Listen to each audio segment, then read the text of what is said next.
Ministerio de Educación.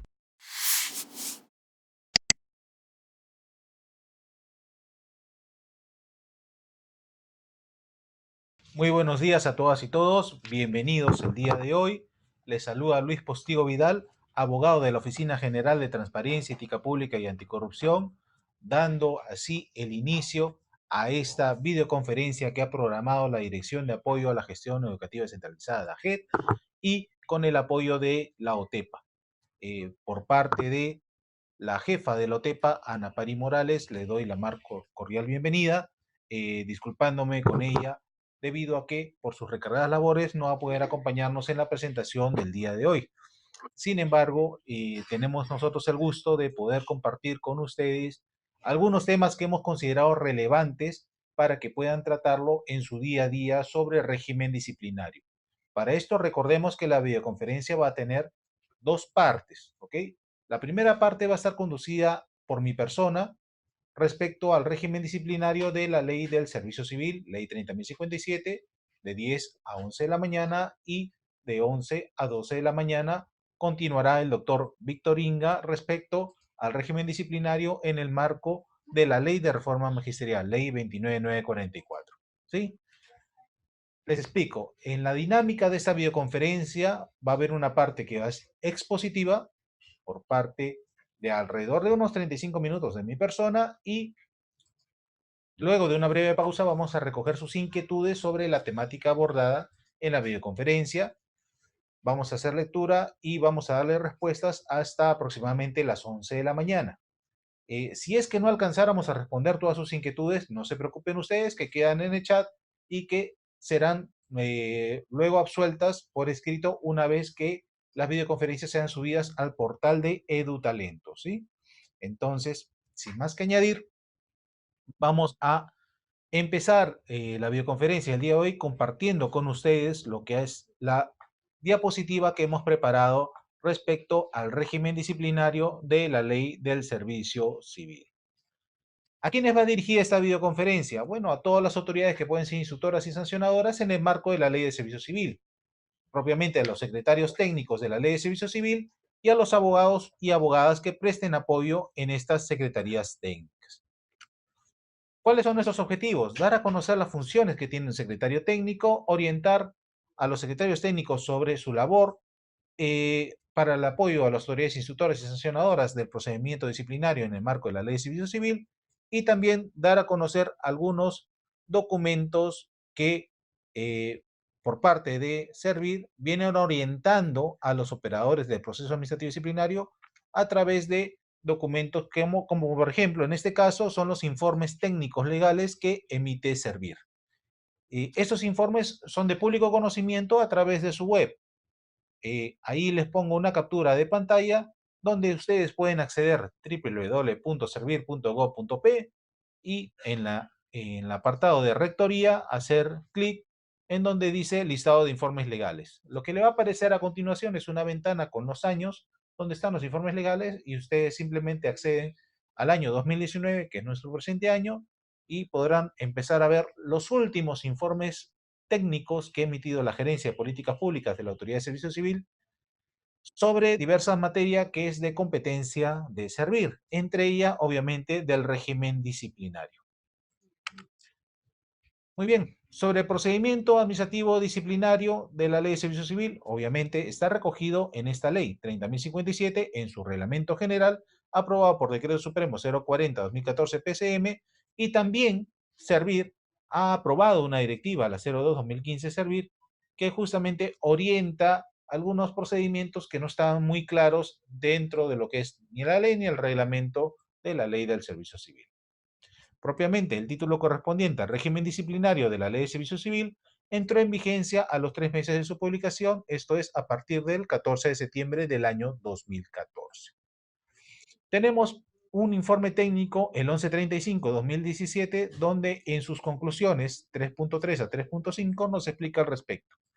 De acuerdo a lo dispuesto por 11ª disposición complementaria transitoria del Decreto Supremo 040-2014 PCM, el Reglamento General de la Ley de Servicio Civil, el régimen y procedimiento disciplinario de la Ley de Servicio Civil es aplicable para los servidores de los regímenes de los decretos legislativos 276, 728 y 1057. Y esto entró en vigencia a partir del 14 de septiembre de 2014. El régimen disciplinario y procedimiento sancionador de la Ley de Servicio Civil establece un nuevo modelo de procedimiento, no resultando factible la conformación de comités de procedimientos administrativos disciplinarios en las entidades del sector público a partir de la vigencia de la referida ley, o sea, a partir del 14 de septiembre del año 2014. La Secretaría Técnica constituye el órgano de apoyo a las autoridades del procedimiento administrativo disciplinario, compuesto por un secretario técnico designado mediante resolución del titular de la entidad, siendo encargado de precalificar las presuntas faltas, documentar la actividad probatoria, proponer la fundamentación y administrar los archivos emanados del ejercicio de la potestad sancionadora disciplinaria de la entidad pública. ¿Ok? Ese es un informe que nos orienta sobre a quiénes va dirigido el procedimiento de la ley de servicio civil, ese procedimiento administrativo disciplinario, que ya no existe más la idea de esos comités o comisiones de procesos disciplinarios para personal administrativo y las funciones básicamente de la Secretaría Técnica, que justamente ha sido considerada y creada por esta vigencia de la Ley del Servicio Civil. ¿Quiénes son las autoridades de un procedimiento administrativo disciplinario? Básicamente son dos: las autoridades instructoras o quienes investigan los casos y las autoridades sancionadoras o resolutoras que deciden finalmente si el procesado o la persona procesada debe ser hallado responsable de una falta administrativa y por lo tanto ser sancionado por esta o absuelto de la misma. Estas autoridades, tanto la instructora como la sancionadora, son apoyadas por un secretario técnico. El secretario técnico, como ya lo hemos mencionado anteriormente a través de ese informe técnico del año 2017, es un órgano de apoyo a ambas autoridades. Otro informe técnico, el 1234-2015 de Servir, nos dice en su conclusión 3.3 que para efectos de la identificación de las autoridades de un procedimiento administrativo disciplinario se adopta como criterio la línea jerárquica establecida en los instrumentos de gestión de la entidad.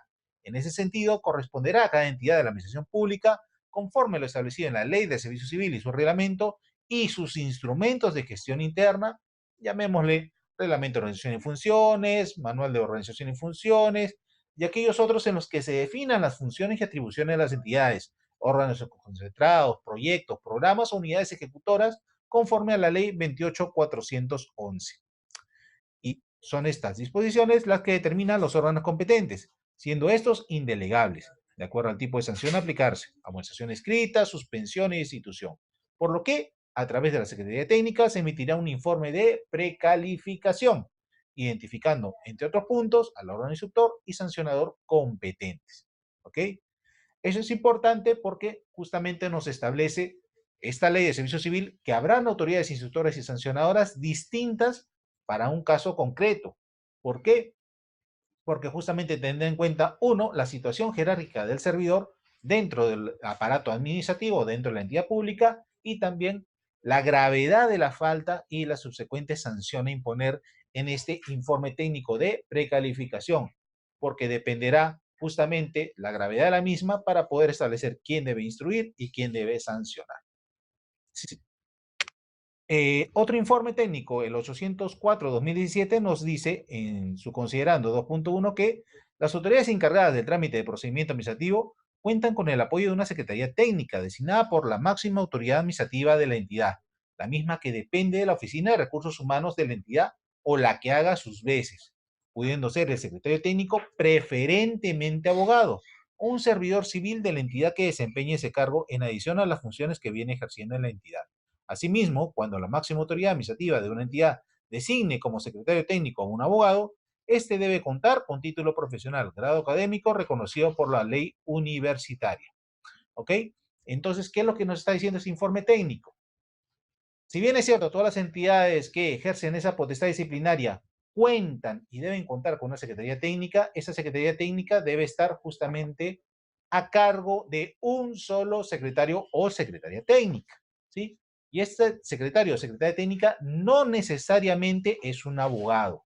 Se prefiere que así sea. Es una persona que depende de la entidad, es alguien que tiene esa relación laboral o de subordinación con la entidad y puede ser a dedicación exclusiva que preste sus servicios como secretario o secretaria técnica, como también puede ser en adición a las funciones que ya viene cumpliendo en la misma entidad.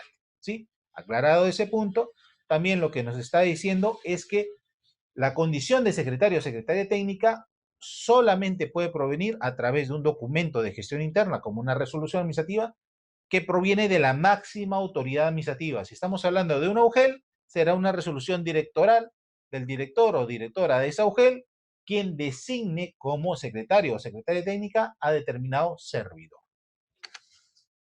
Y entonces, en resumen, la Secretaría Técnica está a cargo de un secretario técnico, depende de la Oficina de Recursos Humanos o la que haga sus veces.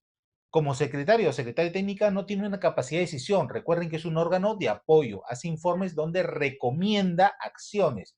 Si es un informe técnico de precalificación, puede recomendar que se instaure un proceso administrativo disciplinario, como puede recomendar simplemente el archivo y no lugar a una denuncia administrativa, por ejemplo.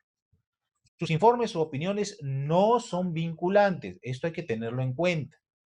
Y obviamente, como estamos hablando de una persona que tiene una relación de subordinación con la entidad, no puede ser un secretario o secretaria técnica alguien que presta servicios mediante contrato de locación de servicios. Tiene que ser alguien que esté sujeto a una relación laboral. ¿Cuáles son las faltas que investiga este secretario o secretaria técnica?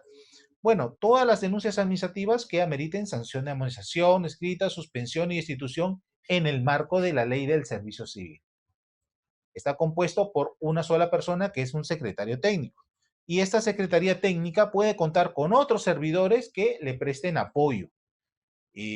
Abogados posiblemente puedan apoyarlo en el tema de la descarga o trámite de expedientes, pero solamente van a ser como personas que apoyen a la labor del secretario o la secretaria técnica. Y puede ser cualquier servidor designado en adición a sus funciones o dedicación exclusiva. Y se prefiere que este servidor o servidora sea un abogado. ¿A quiénes procesa? Ya lo hemos dicho en un informe técnico anterior.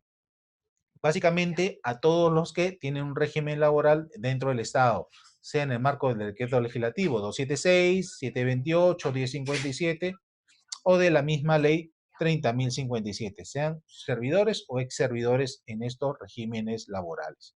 Y también, obviamente, puede tramitar denuncias contra los gerentes públicos, ¿sí? Ellos están en otro régimen especial.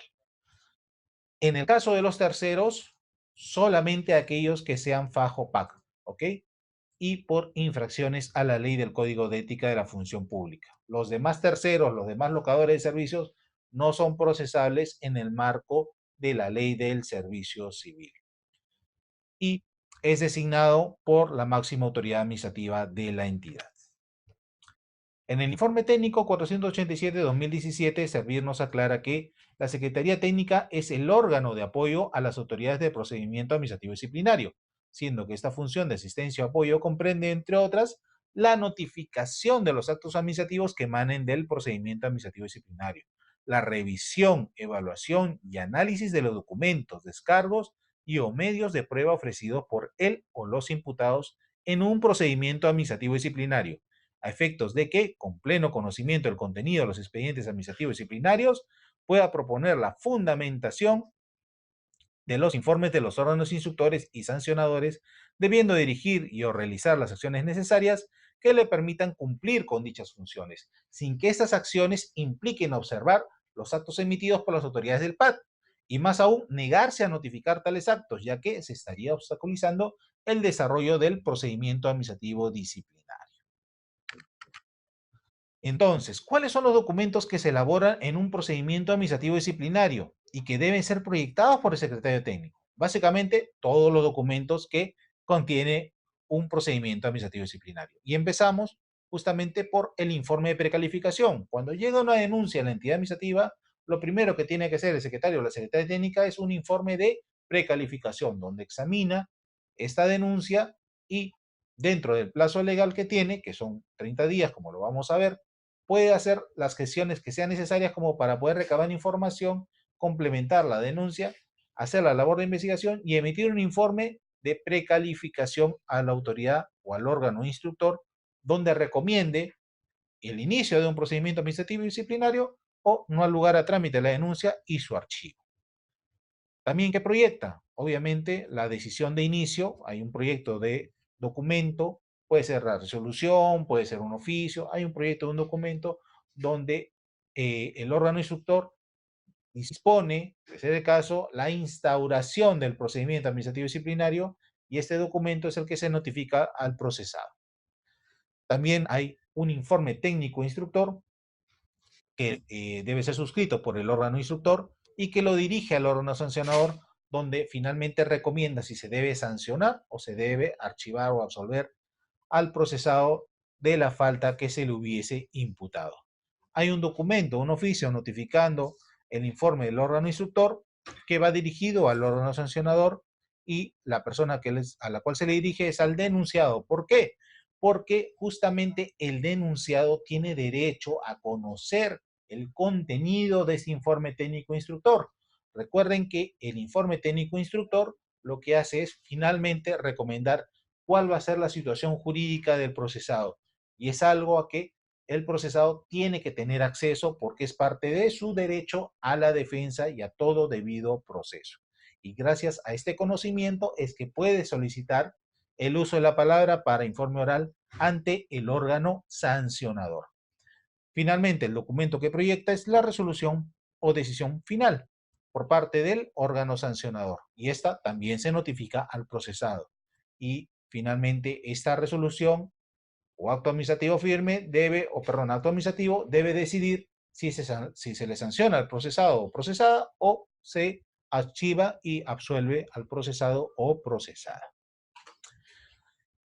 ¿Cuáles son las autoridades de un procedimiento administrativo disciplinario?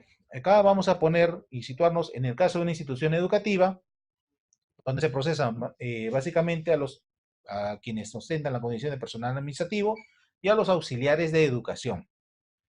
Si se tratara de una sanción de amonestación escrita, quien instruye y quien sanciona sería el mismo director de la institución educativa, ya que es su superior inmediato. Y oficializaría esa sanción el jefe del área de recursos humanos de la UGEL o quien haga sus veces en la UGEL. Por ejemplo, el responsable, el director o jefe de administración. Si se tratara de una sanción de suspensión, quien instruye sería su superior inmediato, el director de la institución educativa, pero quien sancionaría sería el jefe del área de recursos humanos o quien haga sus veces en la UGEL. Y se oficializaría esa sanción con la decisión de la misma autoridad. Finalmente, si se tratara de una falta que ameritaría una sanción de destitución, quien instruye sería el jefe del área de recursos humanos o quien haga sus veces, y quien sancionaría sería el director o directora de la UGEL o de la DRE, de ser el caso. Y también oficializaría esa sanción el director o directora de la UGEL o de la DRE. ¿Cuáles son las faltas que prevé la Ley de Servicio Civil y su reglamento? El artículo 85 habla de que son faltas graves y muy graves las que enuncia este artículo 85. En el caso del artículo 85, literal A, nos remite también al artículo 98.2 del Reglamento General de la Ley del Servicio Civil.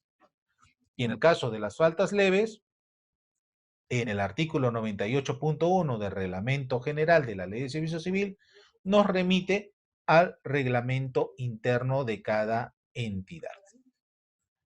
También en el Reglamento General de la Ley de Servicio Civil nos habla que la falta por omisión consiste en la ausencia de una acción del servidor o ex servidor que tenía la obligación de realizar y que estaba en condiciones de hacerlo, pero obviamente no lo hizo. Es simplemente esta disposición una descripción de lo que constituye una falta por omisión. Y a esto hay que tener en claro que el precedente vinculante que ha establecido el Tribunal de Servicio Civil a través de la resolución de Sala Plena, la 001-2019, nos ha precisado que esta descripción normativa que contiene el Reglamento General de la Ley de Servicio Civil 98.2 no es una falta de por sí, sino simplemente es un enunciado, es algo que, como si fuera un libro, nos describe lo que constituye falta por omisión, pero no podemos tipificar una falta por omisión haciendo remisión al 98.2 del Reglamento General de la ley del servicio civil, ¿ok? Esa no es una falta per se, sino simplemente es una norma que describe lo que constituye una falta por omisión. ¿Y dónde puede estar contenida una falta por omisión? Por ejemplo, y se da muy a menudo, en la negligencia en el desempeño de las funciones. Porque uno, como servidor civil, tiene funciones que realizar. Y hay funciones que hace mal, sería una falta por acción, o hay funciones que debe realizar y que pudiéndolo hacerlo, no lo hace. Esas son las faltas por omisión. ¿Ok? Ese es simplemente un ejemplo de cómo se configuraría una falta por omisión. También nos dice que las faltas que señala el texto único ordenado de la ley 27444 y las infracciones al código de ética se procesan como faltas administrativas, conforme al artículo 100 del Reglamento General de la Ley del Servicio Civil. Puntualmente hay un precedente también que se estableció como vinculante, el informe técnico 1990 del año 2016, que nos dice que las infracciones éticas en el marco de la ley de servicio civil las tenemos que canalizar con el artículo 85 literal Q de la ley del servicio civil. En el informe técnico 630-2016 nos señala en sus conclusiones 3.1 y 3.2 que el procedimiento administrativo disciplinario sobre el cual el secretario técnico no tiene capacidad de decisión y sus informes y recomendaciones no son vinculantes, inicia con la notificación al servidor o exservidor del documento que contiene la imputación de cargos o inicio del procedimiento disciplinario emitido por el órgano instructor.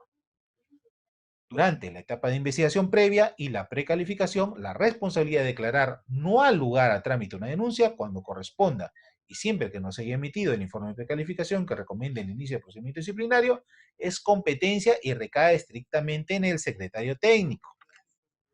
Esto que he mencionado es importante, ¿por qué? Porque en primer lugar lo que nos está diciendo es que el secretario técnico como tal puede por sí solo decidir si es que se va a instaurar un procedimiento administrativo disciplinario o no. ¿Por qué? Si hace su informe de precalificación donde recomienda a la autoridad instructora que debe abrirse un proceso administrativo disciplinario, tiene los elementos suficientes que justifican esa decisión. Pero será finalmente la autoridad instructora quien diga si es que sigue la recomendación del secretario técnico o no. Muy bien. Pero en el caso de que el mismo secretario técnico evalúe la denuncia, acopie medios probatorios y no determine que haya sustento o justificación para el inicio de un proceso disciplinario, ese tipo de decisión de no al lugar a trámite de una denuncia no requiere de una autoridad instructora que lo avale, ¿ok? Basta con la sola declaración que hace el secretario técnico de no al lugar la denuncia para que archive la misma. Y como tales, como les mencionaba, sus informes no dan no son vinculantes para la autoridad instructora. ¿Cuáles son las fases del procedimiento administrativo disciplinario en el marco de la ley del servicio civil? Existen dos fases, una fase instructiva y una fase sancionadora. La fase instructiva comprende justamente a todas las acciones que hace el órgano instructor para recabar los medios probatorios que servirán para determinar la responsabilidad administrativa disciplinaria del procesado o procesada. Y por ahí hay un interrogante. Y es también obligación de la autoridad instructora de un procedimiento administrativo disciplinario recabar medios probatorios de defensa del procesado. La respuesta tajante es no. ¿Por qué? Porque el procesado goza constitucionalmente del principio de presunción de inocencia. Él no tiene que demostrar su inocencia. Se presume constitucional y legalmente que es inocente, salvo que como administración demostremos lo contrario. Demostremos que la persona realmente es responsable de los hechos que se le imputan en la denuncia y que, por lo tanto, debería ser sancionado por la comisión de alguna falta administrativa. Si es que nosotros fracasamos en la determinación de la responsabilidad administrativa del servidor, a él simplemente por principio de presunción de inocencia debe absolvérsele. Por ende, no es obligación del secretario o secretaria técnica actuar medios probatorios de descargo que correspondan justamente su presentación y su actuación al mismo procesado o procesada. Es más, si el procesado o procesada ni siquiera presenta un descargo, eso no le afecta para nada en su derecho a que se le considere inocente mientras no se demuestre lo contrario. Así de tajante es el asunto. No hay una obligación que tiene la persona de presentar un descargo, ni mucho menos, como ha sucedido penosamente en alguno que otro caso, decir que porque la persona no ha presentado descargos es responsable de los hechos que se le imputan. ¿Ok? Ahí le estamos trasladando la carga de la prueba al procesado. Ese tipo de fundamentación o organización no se pueden hacer. No se puede argumentar en contra del principio de presunción de inocencia porque el procesado o procesada se niega o no presenta sus descargos dentro del plazo legal. Bien, volviendo a la fase instructiva, recordamos que se inicia con la notificación al servidor civil de la comunicación que determina el inicio del procedimiento administrativo disciplinario y gracias a esto tiene 5 días hábiles para presentar su descargo.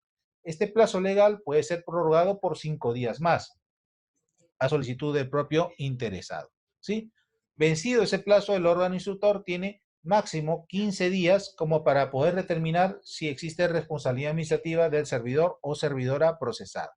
Y esta fase instructiva culmina con la emisión y notificación del órgano instructor de justamente el informe técnico instructor, en el cual se pronuncia sobre la existencia o no de responsabilidad administrativa de este servidor procesado. Este informe técnico instructor, recuerden que se eleva o se remite al órgano sancionador. La segunda fase de procedimiento administrativo disciplinario consiste en la fase sancionadora y está a cargo del órgano sancionador. Comprende desde la recepción del informe técnico instructor hasta la emisión de la comunicación que determina la imposición de una sanción o la declaración de no al lugar, disponiendo en ese último caso el archivo del procedimiento o expediente. El órgano sancionador debe emitir la comunicación pronunciando sobre la comisión de la infracción imputada al servidor civil dentro de los 10 días hábiles siguientes de haber recibido el informe del órgano instructor. Y este plazo es prorrogable hasta por 10 días hábiles adicionales, pero para ello debe sustentar su decisión. Entre el inicio del procedimiento administrativo disciplinario y la notificación de la comunicación que impone una sanción o determina el archivamiento del procedimiento, no puede transcurrir un plazo mayor a un año. ¿Por qué? Porque si no, prescribe el procedimiento. Y aquí hay otro paréntesis que podemos hacer sobre la prescripción del procedimiento administrativo disciplinario. Recuerden que el artículo 94 de la Ley de Servicio Civil nos habla de hasta 3 plazos de prescripción. 2 de ellos están vinculados para el inicio del procedimiento administrativo disciplinario y uno está vinculado a la duración del procedimiento administrativo disciplinario.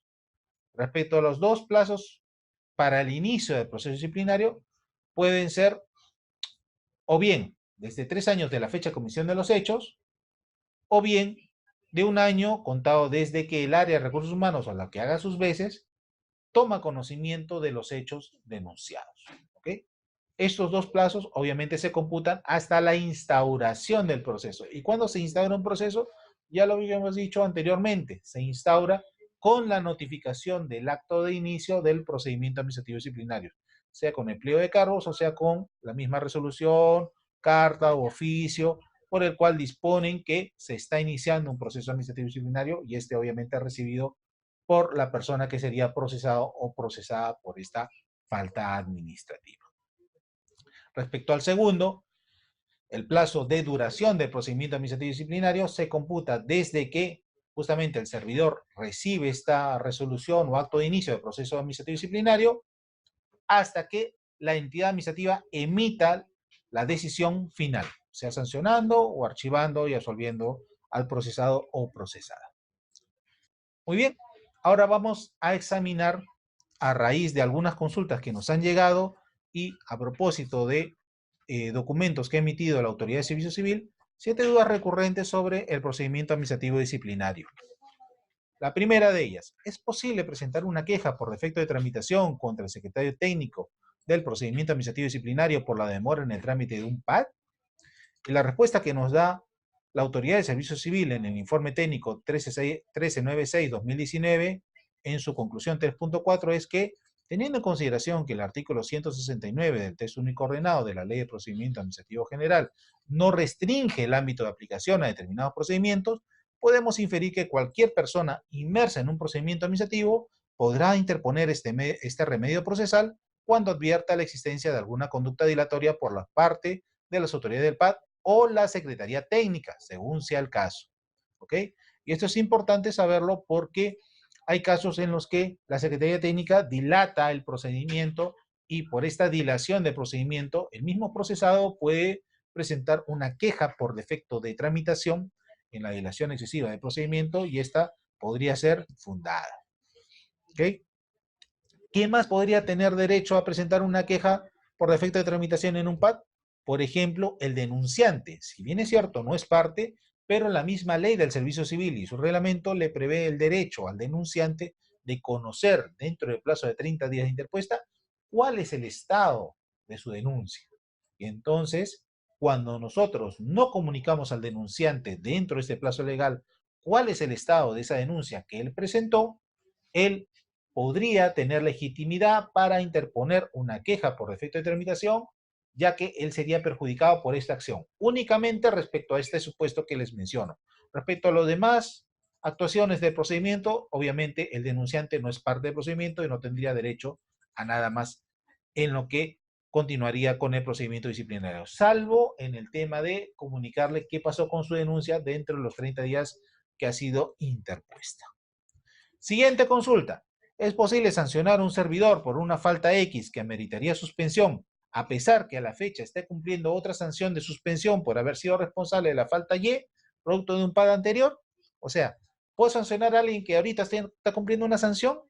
¿Qué nos dice Servir? En el informe técnico 82-2019 del 17 de enero de este año nos dice en su conclusión 3.3 que en el supuesto que una entidad imponga una sanción de suspensión sin goce de compensaciones producto de un primer PAD, la misma es válida y eficaz a partir del día siguiente de su notificación. Y si posteriormente, estando en ejecución del primer PAD, se le impone otra sanción disciplinaria de suspensión sin goce de compensaciones, por otro PAD, esta será eficaz a partir del día siguiente de su notificación, independientemente de que se esté ejecutando la sanción proveniente del primer PAD. Entonces, no hay ningún problema en que si una persona que al día de hoy está cumpliendo una sanción, digamos, de suspensión de 6 meses, se le puede imponer una nueva sanción de suspensión por otra falta, desde luego, por, digamos, 3 meses.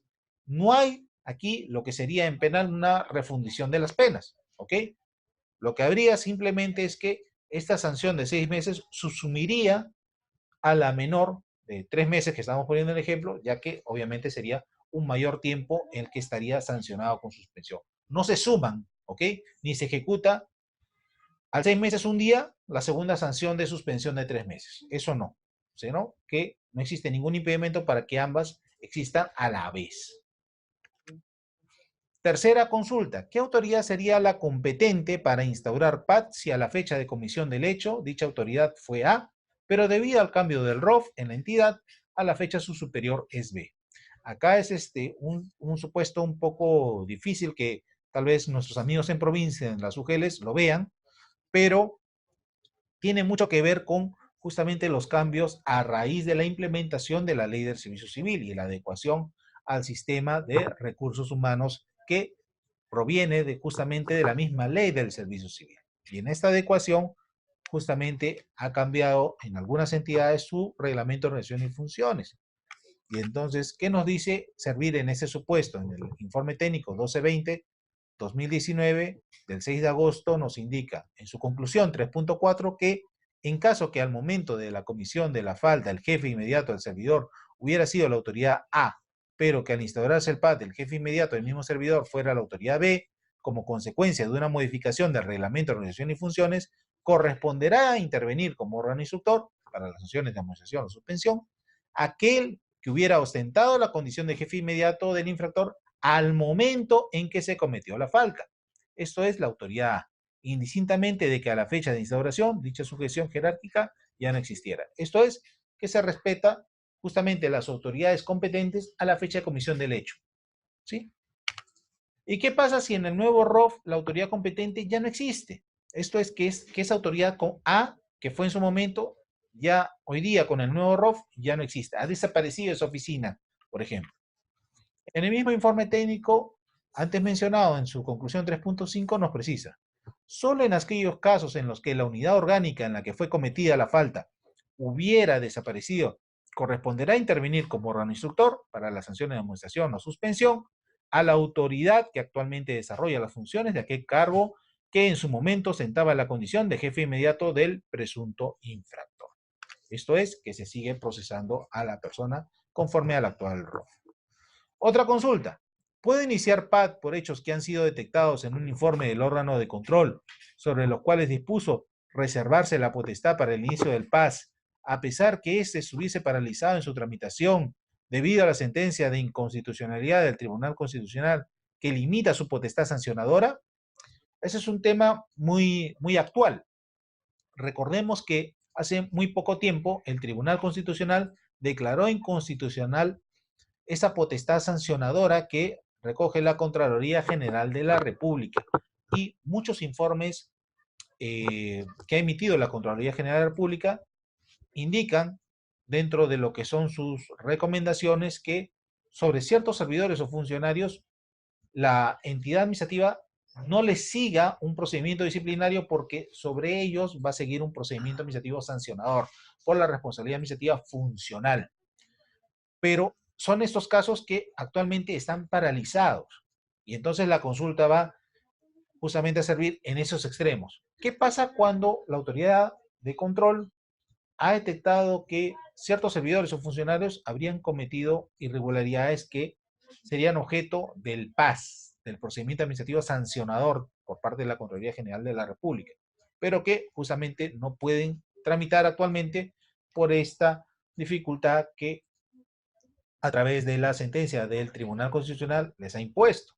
Y entonces es posible que yo pueda tomar estos casos que estaba viendo la Contraloría General de la República por esta responsabilidad administrativa funcional y yo le siga un procedimiento disciplinario en el marco de la Ley de Servicio Civil. Desde luego, aquí en el informe técnico 1219-2019 del 15 de agosto del 2019, nos dice en su conclusión 3.2 que si bien la resolución de Contraloría 202-2019 de la Contraloría General no se ha pronunciado expresamente respecto a los casos del PAS ya iniciados, resulta evidente que ante una virtual declaratoria de nulidad de los mismos por parte de la Contraloría General de la República, en virtud a la declaratoria de inconstitucional antes mencionada, y frente a la imposibilidad de realizar el deslinde de responsabilidades a través de dicho procedimiento, no existiría óbice para que las entidades a las que pertenecen los servidores investigados, a través de sus secretarías técnicas y autoridades del PAD, pudieran efectuar el correspondiente deslinde de responsabilidades por las presuntas infracciones identificadas en los informes de control a través del PAD regulado por la Ley del Servicio Civil. Básicamente, sí, si tienen procedimientos sancionadores en trámite, suspendidos obviamente por esta decisión del Tribunal Constitucional, entonces no habría ningún inconveniente en que la autoridad a la cual pertenecen estos servidores inicie el procedimiento administrativo disciplinario correspondiente, ya que estaría actualmente impedido la Contraloría General de la República de poder seguirlos. Siguiente consulta. ¿Existe impedimento para iniciar procedimiento administrativo disciplinario contra una persona por la comisión de una falta administrativa si a la fecha esa persona se encuentra en prisión? O sea, ¿puedo procesar y sancionar a alguien que está en prisión? En el informe técnico 135-2019 del 24 de enero de 2019 nos señala en la conclusión 3.3 que la persecución penal de una determinada conducta de un funcionario o servidor no implica que la misma no pueda a la vez ser objeto de un procedimiento administrativo con el propósito de determinar la responsabilidad que en este ámbito dicha conducta puede haber generado. Asimismo, consideramos que si el presunto infractor se encuentra con prisión preventiva, suspensión perfecta del vínculo laboral, ello no es óbice para que la entidad disponga la instauración del respectivo procedimiento administrativo disciplinario. ¿Sí? ¿Y cómo se realizaría entonces la notificación de ese procedimiento administrativo si el servidor al cual se le va a investigar y procesar se encuentra recluido en un establecimiento penitenciario? ¿Ok? Si me está diciendo anteriormente que la Autoridad de Servicio Civil que sí puedo iniciar un proceso disciplinario contra un servidor pese a que está en prisión, ¿cómo haría yo para notificarlo si está en prisión?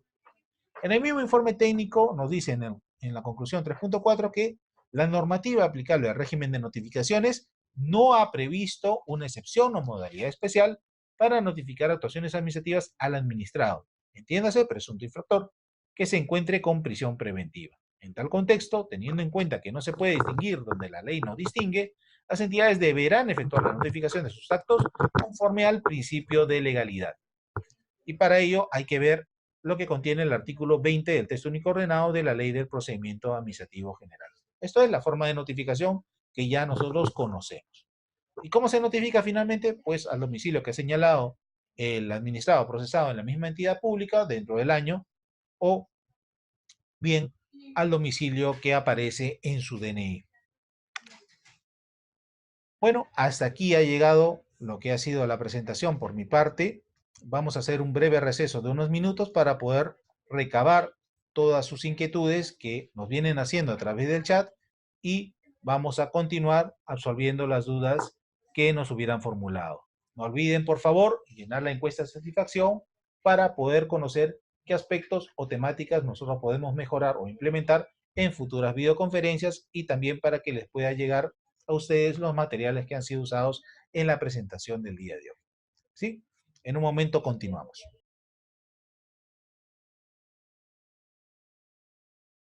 Muy buenos días a todas y todos. Retomamos la videoconferencia que hemos empezado a las 10 de la mañana sobre régimen disciplinario en el marco de la Ley de Servicio Civil y empezaremos absolviendo sus consultas, no sin antes recordarles, por favor, a aquellos usuarios que hasta el momento no se han identificado de a qué UGEL o DRE pertenecen, lo puedan hacer antes de enviar su encuesta de satisfacción.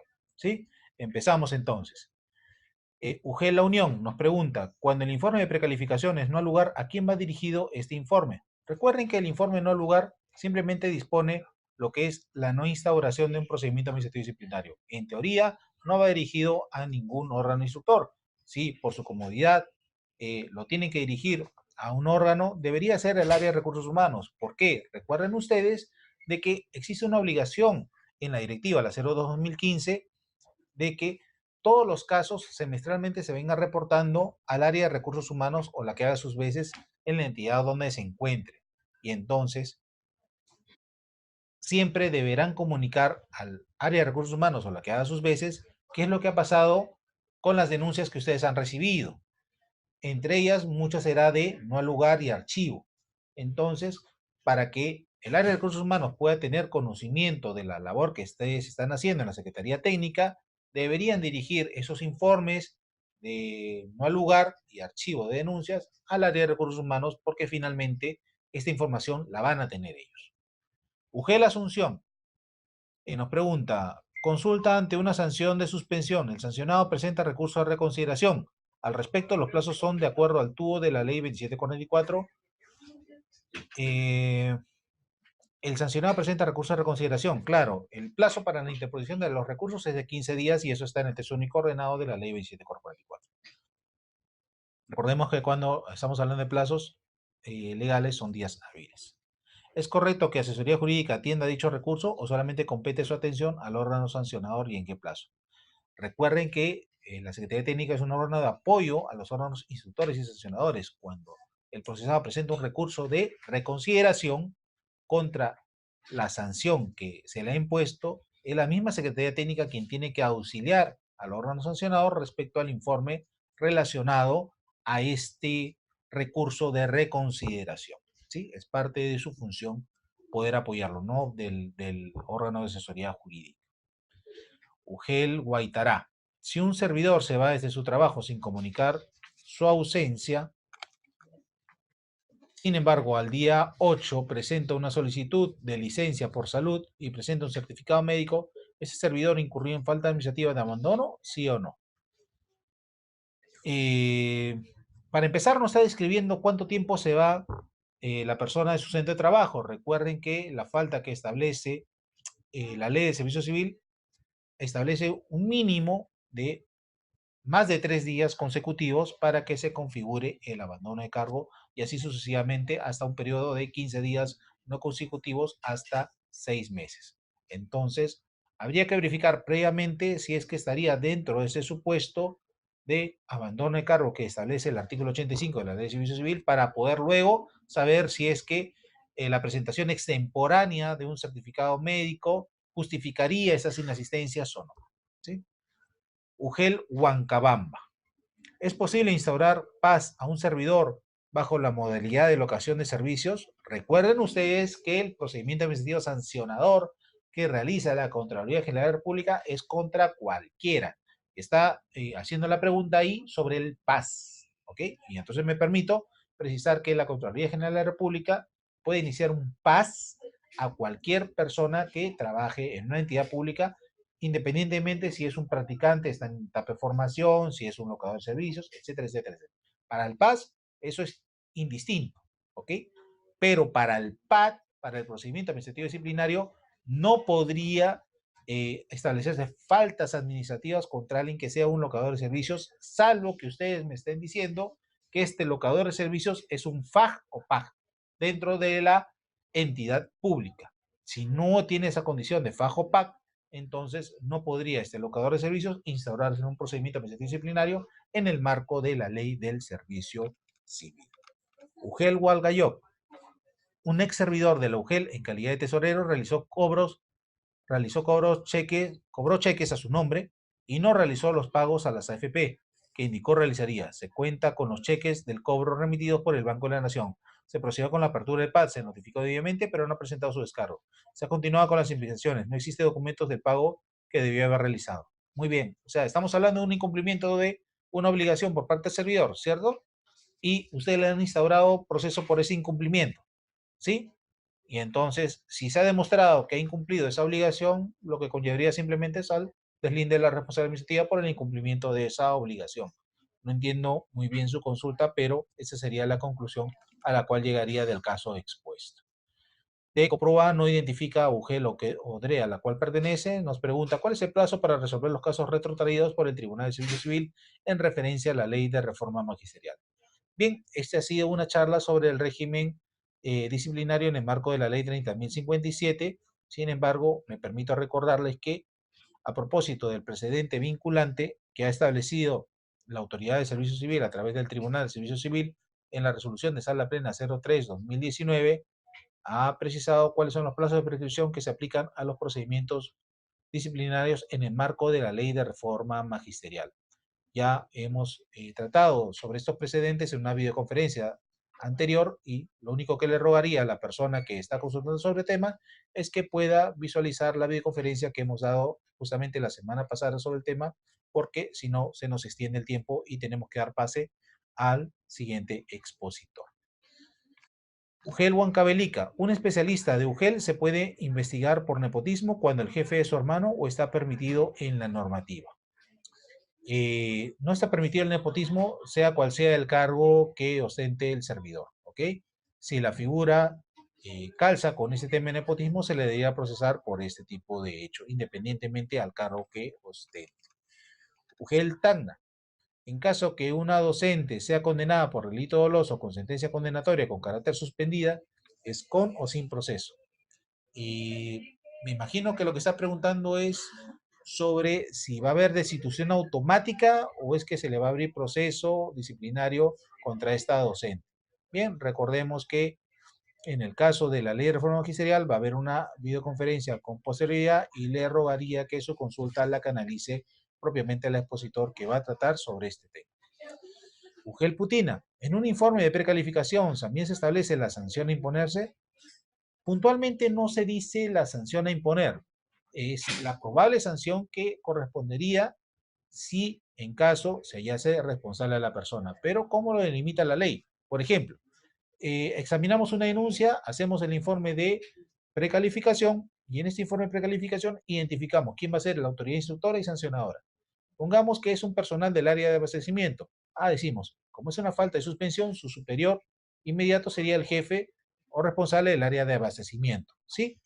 Y el órgano sancionador tendría que ser, para un caso de suspensión, el jefe o responsable del área de recursos humanos o la que haga sus veces.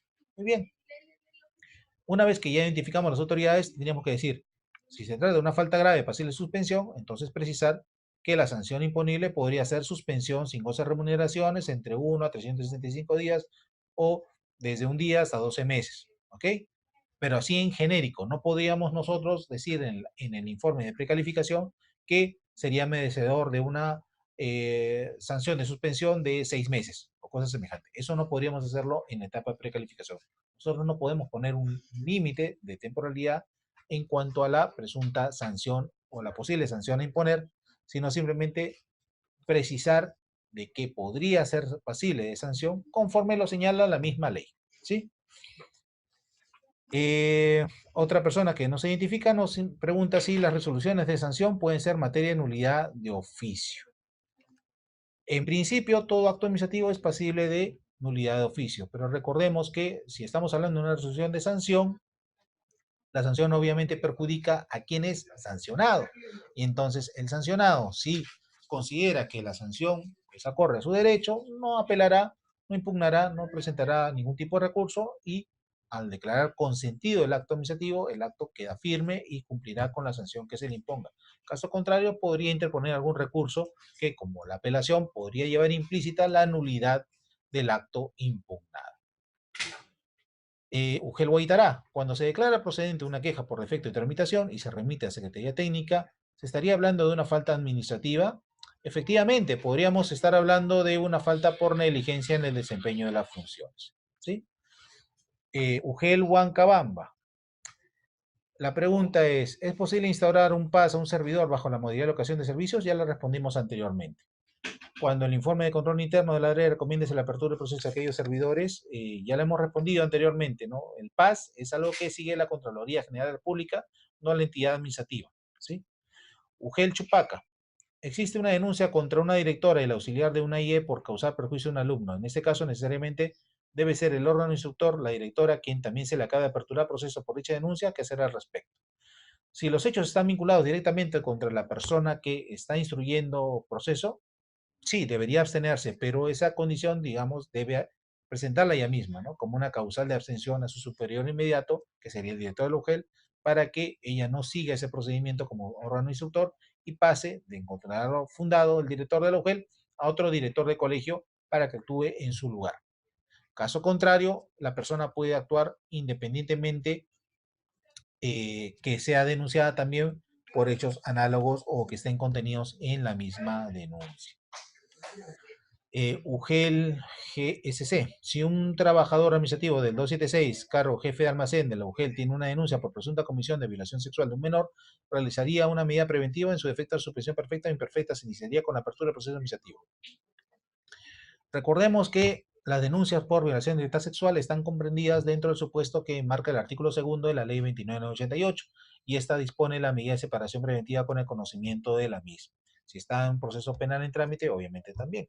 Estamos hablando de una denuncia penal por unos hechos de violencia sexual o delito de violación de libertad sexual que están contenidos en ese título del Código Penal, entonces ameritaría ese tipo de separación preventiva conforme lo establece el reglamento de la ley 29988. Secretaría Técnica de la UGEL La Unión. Si los quejados son especialistas de gestión pedagógica, se debe aplicar la ley de servicio civil o la ley de reforma magisterial. Recuerden que los especialistas de gestión pedagógica de una UGEL o de una ODRE son docentes, al fin de cuentas, y a los docentes solamente se les procesa y se sanciona por las faltas que establece la ley de reforma magisterial, no la ley del servicio civil. Bien, hasta aquí mi participación el día de hoy. Les agradezco mucho su atención. Les agradezco sus preguntas, cualquiera que no haya sido contestada en este momento, la vamos a hacer cuando podamos resolverlas todas y pueda subirse a EduTalentos, el balotario ya desarrollado, y continúo aquí dándole el pase, sí, a nuestro presentador, a nuestro expositor, el doctor Víctor Inga, por parte de DAGET, a quien vamos a recibir a continuación sobre la materia que va a tratar, que es el régimen disciplinario en el marco de la ley de reforma magisterial.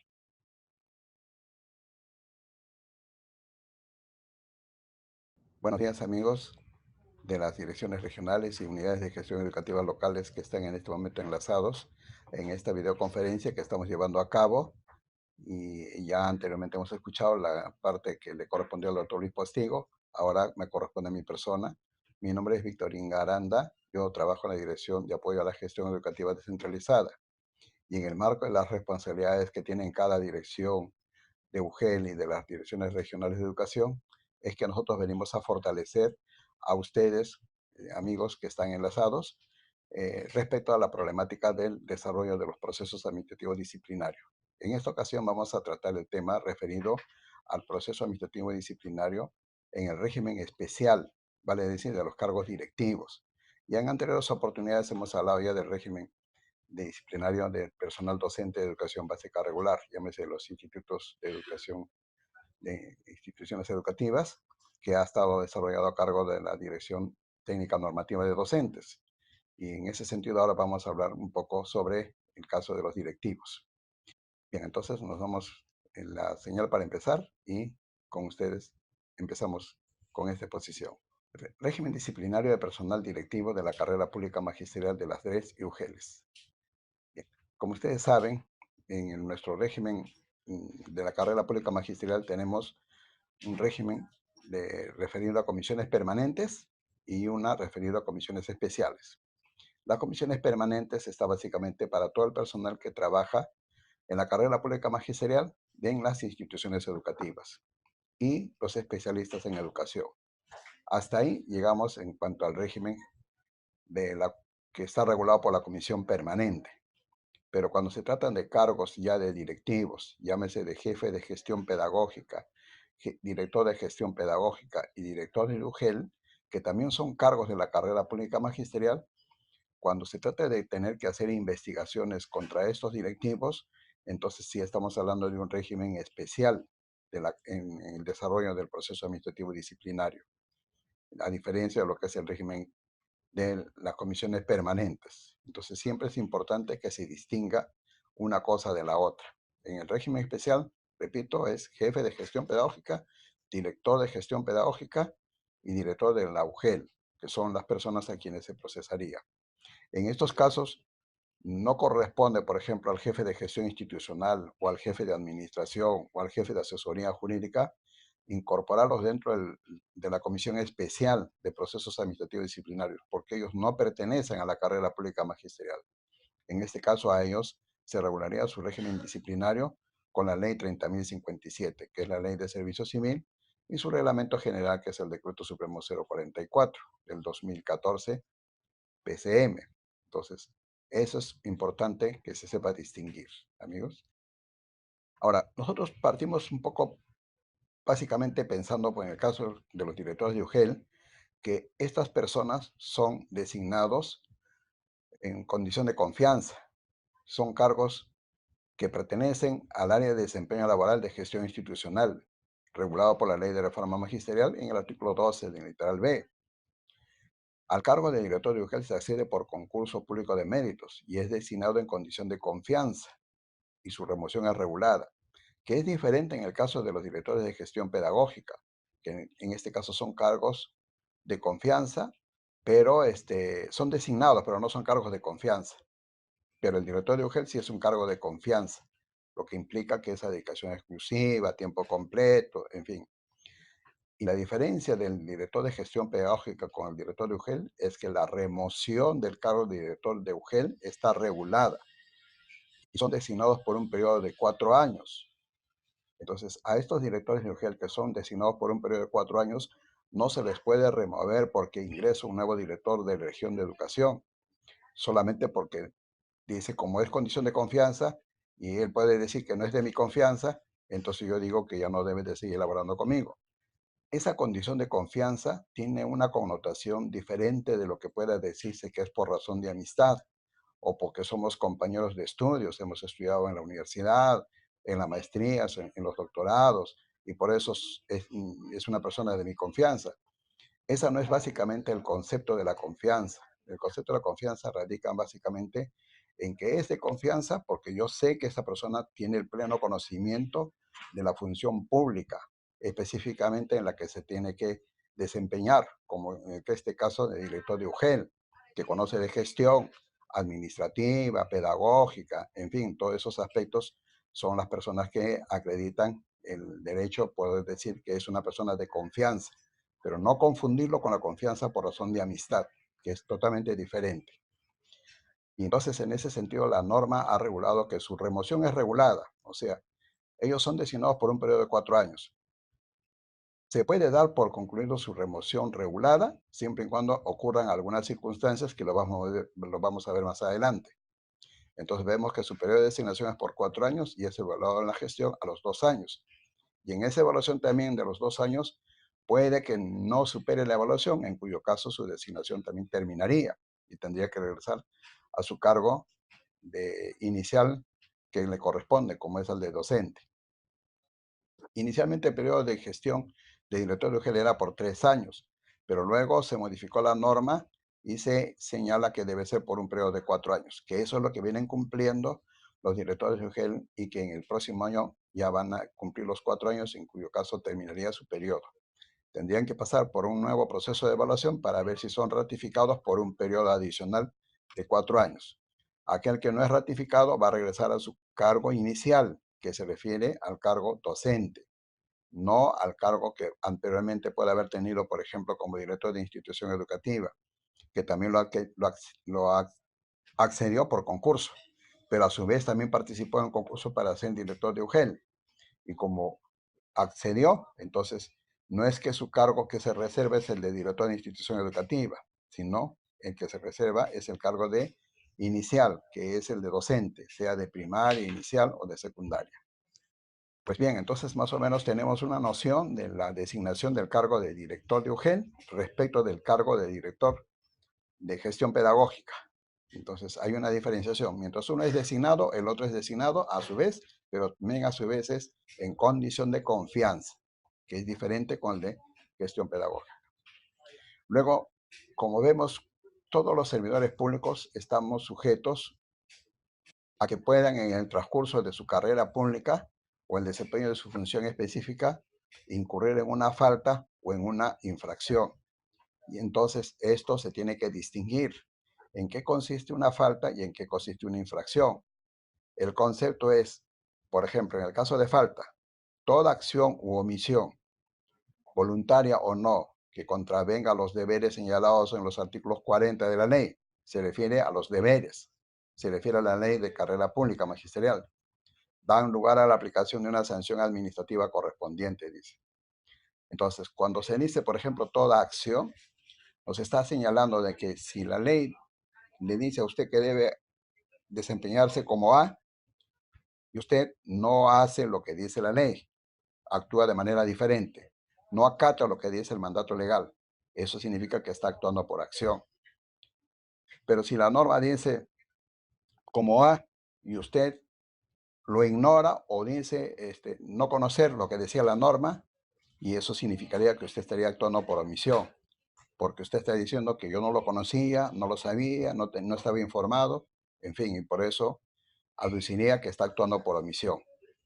Pero sí, es cierto, puede ocurrir eso, actuar por acción o actuar por omisión. Y en cualquiera de los dos casos, ese comportamiento puede ser voluntaria, o sea, conociéndolo, lo, no lo acata. O también puede que no sea voluntario, o sea, involuntaria. ¿Por qué? Por desconocimiento o por ignorancia. Pero en cualquiera de estos 4 presupuestos, acción, omisión, voluntaria o involuntaria, eso constituye falta administrativa disciplinaria. De todas maneras, es falta administrativa disciplinaria, que luego del proceso de investigación será analizado y evaluado para ver la gravedad de la falta en la cual ha incurrido. Y eso se va a determinar a través del artículo 78 del reglamento de la ley de reforma, que le señala ahí a ustedes hasta 8 criterios para poder determinar la gravedad de la falta. Entre otras cosas, por ejemplo, haber actuado por desconocimiento de la norma, haber actuado en concurso infringiendo varias otras normas, o haber actuado en complicidad con otras personas. En fin, hay unos 8 criterios más o menos que le señala para que usted determine la gravedad. Si, por ejemplo, usted va a sancionar a una persona, a un funcionario, con un cese temporal, y de acuerdo a la ley de reforma magisterial, el cese temporal es de 31 días hasta 12 meses, usted como miembro de la comisión o la comisión en pleno pueden decidir que se le aplique una sanción de 6 meses. Eso es porque han determinado la gravedad de la falta. No han ido han actuado entre el mínimo y el máximo. El mínimo que era 31 días y el máximo que era 12 meses.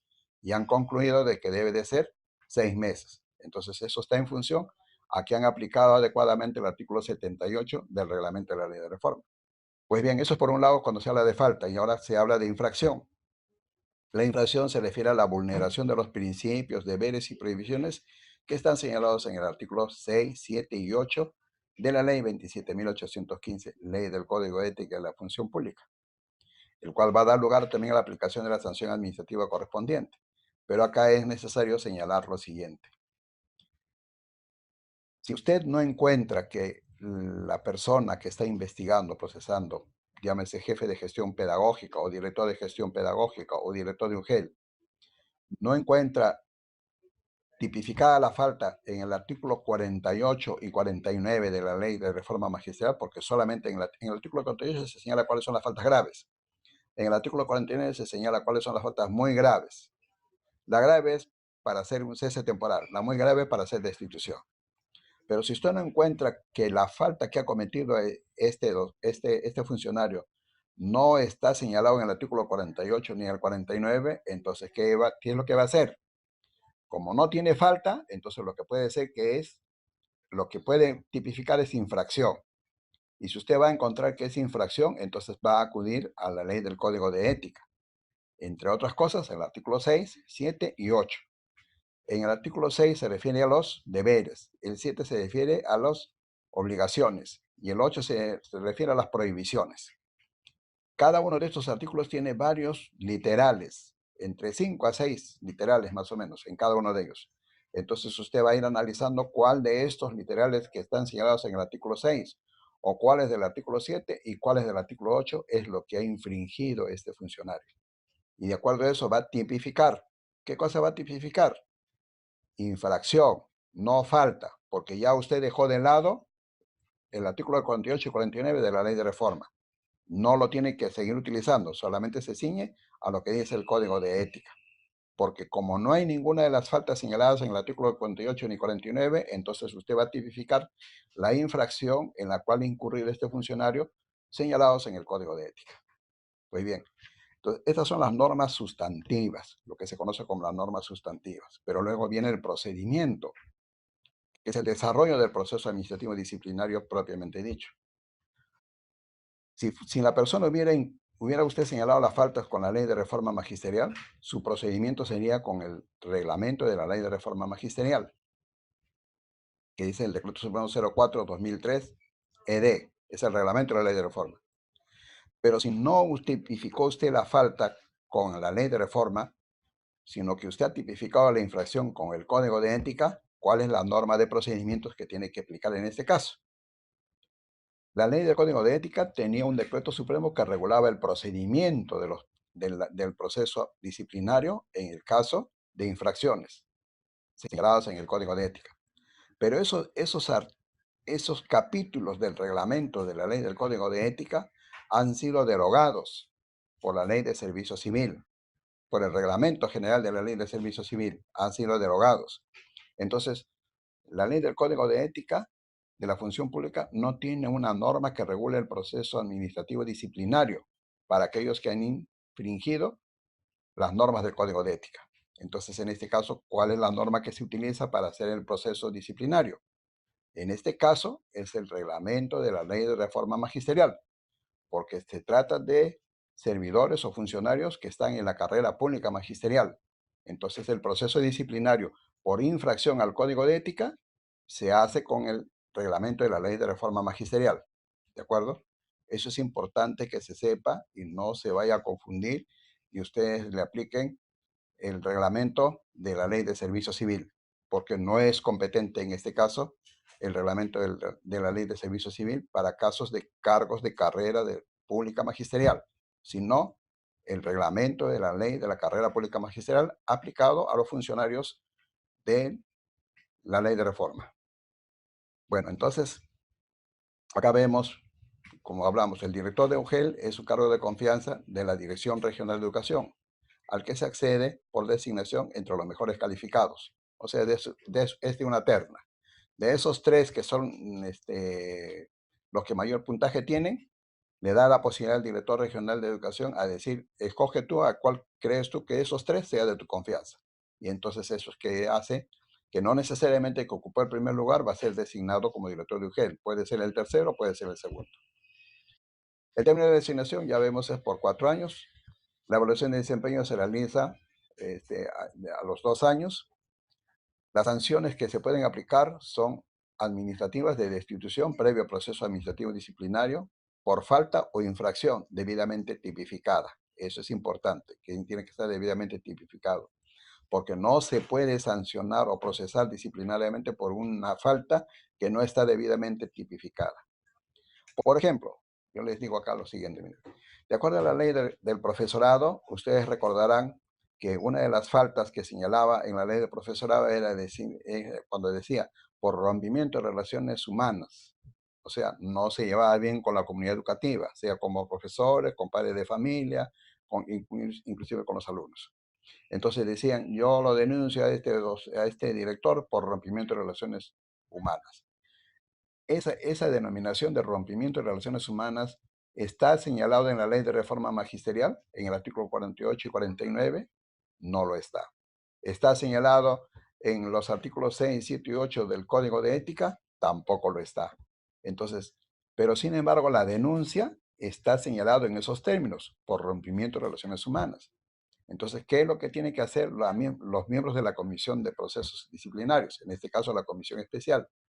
Tienen que tipificar, eso significa adecuar la denuncia a la falta que corresponde, a la que cala, digamos, en el artículo 48 o 49, o a la que cale en el artículo 6, 7 u 8 del Código de Ética. Eso es lo que tienen que hacer, o sea, tienen que adecuarla, ese tipo de denuncias. Cuando se dice, por ejemplo, yo denuncio por negligencia en el desempeño de la función al director de la institución educativa, esa palabra es un poco gaseosa porque es bien amplia. Negligencia en el desempeño de las funciones. ¿Y cómo yo determino cuál es esa negligencia en el desempeño de las funciones? Tengo que tipificarla, ubicar expresamente cuál es esa negligencia en el desempeño de las funciones. ¿Y dónde se puede obtener esa negligencia del desempeño de las funciones? ¿Dónde están señaladas las funciones? Están señaladas en el ROF, en los reglamentos internos. Entonces uno tiene que ver, de acuerdo al cargo, qué funciones del cargo director de institución educativa o director de UGEL o director de gestión pedagógica que tiene su ROF, ¿no? Entonces, su manual de funciones, y también existe un reglamento interno. Entonces ahí hay que evaluar y ver cuál de esas faltas que están señaladas en esos documentos es la que ha incurrido esta persona. Y voy señalando, porque el ROF, o sea, las funciones de cada cargo son amplísimas, no menos de 10 funciones por cada puesto de trabajo. Y al final inclusive dice, y otras que le encomiende el superior o el director. Entonces hay que ver qué funciones se le han asignado en atención a ese último literal de cada norma interna que existe en toda la administración pública. Entonces, son esas cositas es la que hacen de que nosotros o cada uno de ustedes como miembros de la comisión permanente o especial de procesos disciplinarios tienen que adecuar y tampoco no le pueden devolver al administrado, al que formuló la denuncia, para que diga, aclare bien cuál es la denuncia, conforme a lo que dice el artículo 48 y 49, no la tienen por qué devolver. Ustedes, como miembros de la comisión, tienen que adecuar la denuncia que está planteando para que puedan, al final y al cabo, encontrar la verdad material de la falta que han incurrido.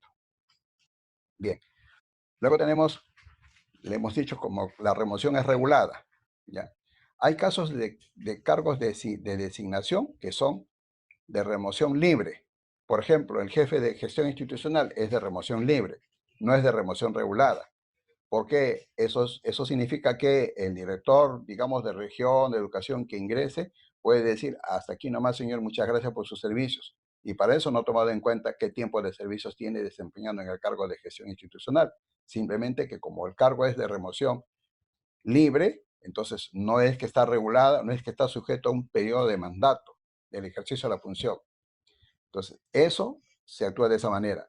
En el supuesto que de aquí en adelante se modifiquen las condiciones de trabajo o de acceso al cargo y se diga que el de gestión institucional o cualquier otro cargo de la sede administrativa sea de remoción regulada, pues nos atendremos a lo que diga las normas de aquí en adelante, pero no suponer que por extensión yo también le puedo aplicar lo que hice para la carrera pública magisterial, lo puedo aplicar también para lo que es servidores civiles. No se puede hacer eso. Bien. Luego tenemos, dice, la condena penal con sentido ejecutoria por delito doloso vinculado al ejercicio de la función pública y afecta a la administración pública. ¿Eso qué significa? Que una de las formas que puede terminar la función pública es también por una condena penal consentida y ejecutoriada, pero siempre, en todos los casos, por delito doloso. Por delito doloso. Si a la UGEL o a la DRE le llega una sentencia del Poder Judicial por la cual está condenándose a un director, digamos, de gestión pedagógica, por abuso de autoridad. Entonces, y En estos casos puede existir la denuncia administrativa y la denuncia a través de la Fiscalía o el Ministerio Público. Entonces, administrativamente, ¿qué cosa evaluamos? La conducta negativa del funcionario. Eso es lo que vamos a evaluar. O sea, ¿cuál es esa conducta negativa del funcionario? El que ha incumplido con los principios de la carrera pública magisterial, que están señalados en el artículo 2 de la Ley de Reforma Magisterial, que ha incumplido con los deberes señalados en el artículo 40 de la Ley de Reforma Magisterial, donde señalan los deberes, que es innumerables, literales en los deberes.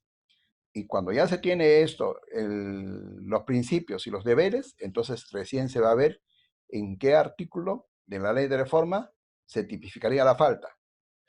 Tenemos el artículo 46 que señala faltas leves. El artículo 47, faltas no leves. El artículo 48, falta grave. Y el artículo 49, falta muy grave. Y si está en uno de esos literales, entonces se tipifica la falta. Pero si no está en ninguno de esos literales, acudiremos a la ley del Código de Ética, como digo una vez más. Pues bien, entonces si la condena de una sentencia judicial es por delito doloso y puede ser con pena suspendida, o sea, por un periodo de 2 años, significa pena suspendida, no es carcelería efectiva. Pero cuando llegue esa resolución a la sede administrativa del AUGEL o de la DRE, se va a evaluar es el contenido de ese fallo, de esa sentencia condenatoria por delito doloso. Y se va a ver si ese delito doloso está en relación al cargo que desempeña la persona. Como ya les he dicho, fue denunciado por abuso de autoridad. ¿Es un delito de función? Sí, es un delito de función, porque está en relación a su cargo. ¿Afecta a la administración pública? Sí, afecta a la administración pública. Entonces, ¿qué debe hacer la administración en ese caso? Lo dice el artículo 84 del reglamento de la Ley de Reforma Magisterial. Es causal de destitución automática, sin proceso administrativo disciplinario. O sea, se le destituye en este caso. O sea, se le cesa en función a la sentencia judicial. Se destituye en relación a lo que indica la sentencia judicial. Y otra de las formas como también puede darse por terminada la función pública de un cargo de director de UGEL es por el límite de edad, 65 años. Eso está definido, es imperativo la norma. El cese por límite de edad es una norma imperativa, que ni bien la persona cumple 65 años, entonces inmediatamente hay que proceder al cese por límite de edad. Y la otra es por fallecimiento. Bueno, esas son circunstancias que pueden ocurrir a cualquier persona dentro de su ejercicio de su función. Bien, la sanción administrativa disciplinaria por falta leve y no leve. Los directivos o los funcionarios pueden incurrir en faltas leves, como también en faltas no leves. La falta leve, por ejemplo, de un jefe de gestión pedagógica de la UGEL, el responsable en este caso para atender la denuncia que se presente contra un director de gestión pedagógica es el jefe de recursos humanos. Si es de la UGEL, estamos hablando del jefe de gestión pedagógica. Investiga y emite opinión recomendando la sanción de amonestación escrita o suspensión de la función pública.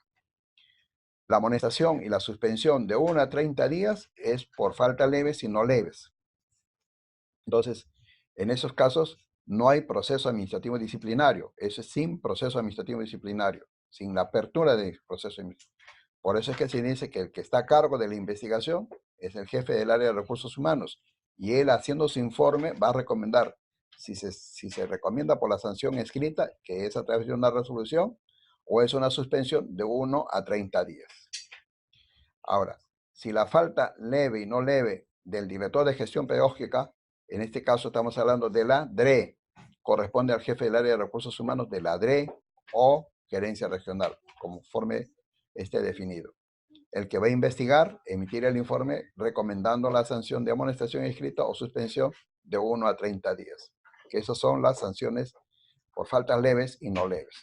Estamos hablando del artículo 46 y 47 de la Ley de Reforma Magisterial.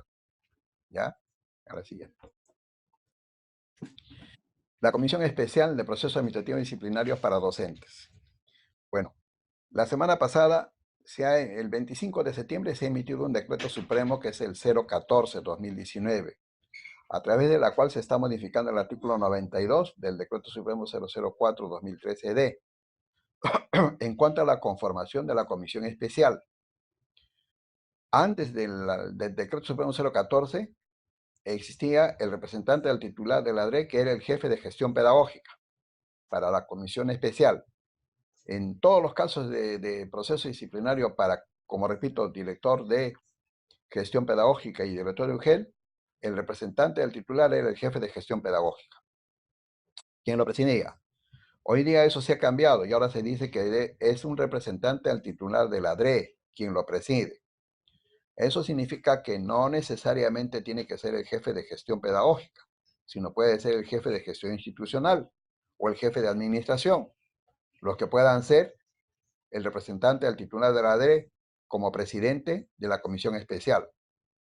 Sin embargo, eso no quita que también piense que deba de ser el jefe de gestión pedagógica. Eso ya es decisión del director de la Dirección Regional de Educación correspondiente. O sea, como representante titular puede ser el jefe de gestión pedagógica, el jefe de gestión institucional o el jefe de administración, cualquiera de ellos, pero siempre actuando como representante del titular de la DRE. Luego dice, antes de esta norma, los otros dos representantes eran especialistas en educación, los dos especialistas en educación. Y de entre esos dos se tenía que designar quién iba a actuar como secretario técnico. Hoy día eso ha sido superado y ahora se dice que el segundo miembro es un representante de la oficina de personal de la DRE, que es un profesional en derecho, o sea, un abogado, y va a prestar sus servicios a tiempo completo y en forma exclusiva. Y su función va a ser la de actuar como secretario técnico, que es similar a lo de la comisión permanente, es similar. Ahora, eso significa que la comisión permanente tiene su secretario técnico, o sea, su abogado. La comisión especial también tiene su secretario técnico, que es un abogado. No es que el secretario técnico de la UGEL va a hacer las mismas veces o las funciones del secretario técnico de la comisión especial. No, son totalmente diferentes. Son diferentes. Son dos profesionales, digamos, en este caso. Uno a nivel de la DRE y otro a nivel de la UGEL. Y el tercer miembro es un especialista en educación de la DRE. Eso es lo que dice la nueva norma.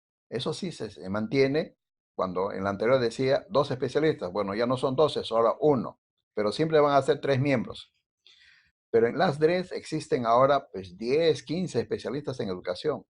Pero de esos 10 o 15 o más, un grupo nomás son especialistas en educación que han accedido al cargo como especialistas en educación en el marco de la Ley de Reforma Magisterial. O sea, el miembro de la comisión especial, que es el especialista en educación, tiene que ser un especialista en educación, que es uno que ha ganado el concurso en mérito a la ley de reforma magisterial, al concurso público que se haya convocado en mérito a la ley de reforma magisterial, pero no a un especialista en educación que se le ha asignado por encargo, que es un profesor, o uno que proviene de normas anteriores a la ley de reforma magisterial, porque hay algunos casos en que por mandatos del Poder Judicial continúan siendo especialistas en educación, pero no se han asimilado a la ley de reforma magisterial. Ellos no formarían parte de la comisión especial.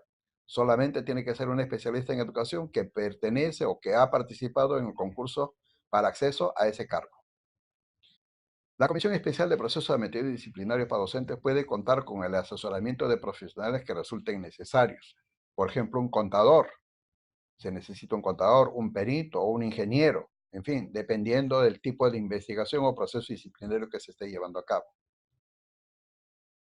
Ahora, tenemos que tener en cuenta también que existen algunos impedimentos para ser miembros de las comisiones especiales. Por ejemplo, si está cumpliendo sanción disciplinaria, cualquiera de las personas que hemos señalado, entonces no podría ser miembro de la comisión especial.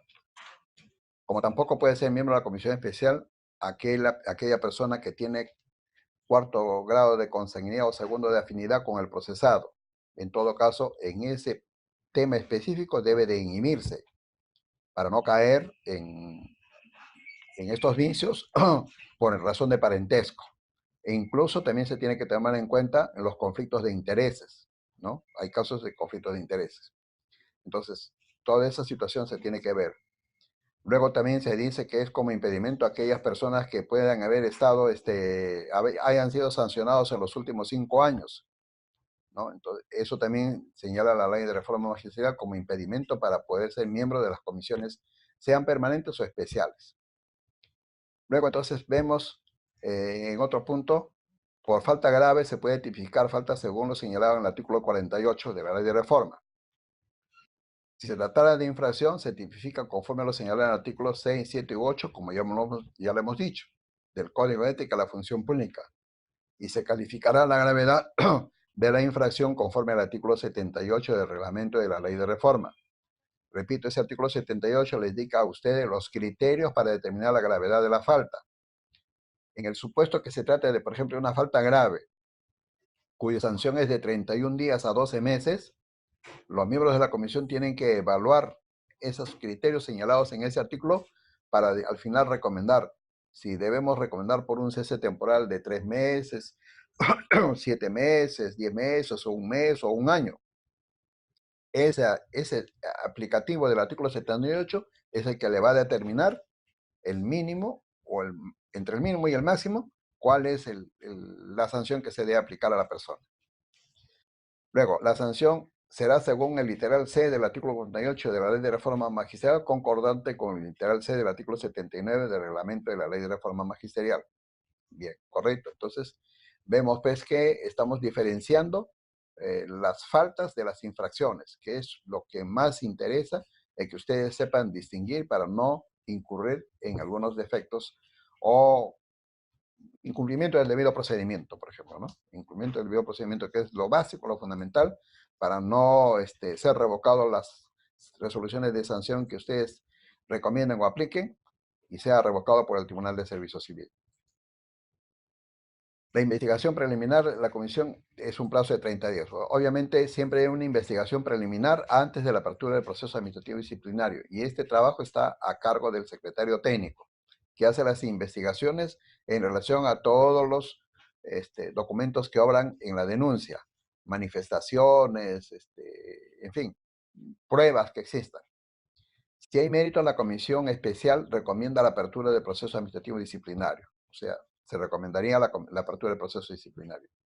Si de la denuncia que se ha presentado no se acredita razones suficientes como para decidir la apertura del proceso disciplinario, pero sí se puede concluir en que en todo caso se puede ameritar una sanción de amonestación o de suspensión, pues eso se indicará en el informe preliminar que emite la comisión especial hacia el titular de la entidad, que en este caso es el director de la región de educación.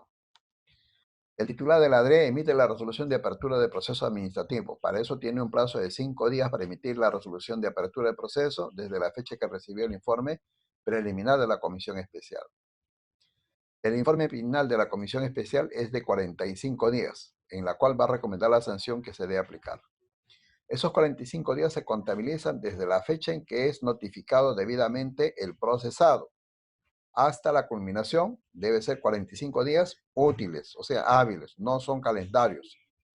Y obviamente puede ocurrir el caso de que se traten de algunos temas sumamente complejos, en cuyo caso van a requerir seguramente una ampliación del plazo de los 45 días. Eso hay que solicitarlo, hay que decirlo por escrito, pero no pasarse los 45 días y sin decir nada, emitir su informe de repente a los 2, 3 meses o 4 meses, como en muchos casos ha ocurrido. Porque en esos casos, si se pasan de 45 días, los miembros de la comisión están asumiendo responsabilidad administrativa por razón de la demora. Y eso obviamente será merituado en su momento, en su oportunidad. ¿Ya? Ahora, ¿cuáles son las posibles sanciones? Como ya hemos visto, el cese temporal de 31 días hasta un año. Y en todo caso, la destitución.